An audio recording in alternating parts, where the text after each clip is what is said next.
Alustuseks, minul on küll väga murelik kuulda paljude sotsialistide, liberaalide ja vasakpoolsete sõimukõnesid Ameerika Ühendriikide suunas, kuna nemad on tulnud välja oma uue julgeolekustrateegiaga, mis pidavat reetma Euroopa.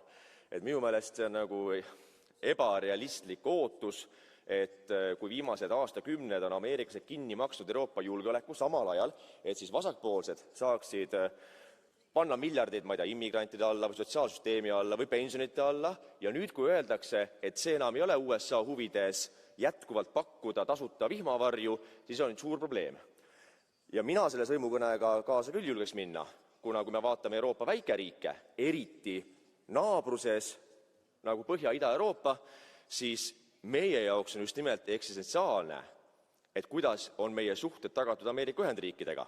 Ehk et Lääne- ja Lõuna-Euroopa riigid võivad ju sõimata, aga paraku nagu väikeriikidel nagu Eesti on väga raske teie sõimu toetada, sest küsimus on väga põhimõtteline. Saksamaa võib rääkida küll strateegilisest autonoomiast, aga täna Saksamaa ei suuda isegi taastada kohustuslikku ajateenistust.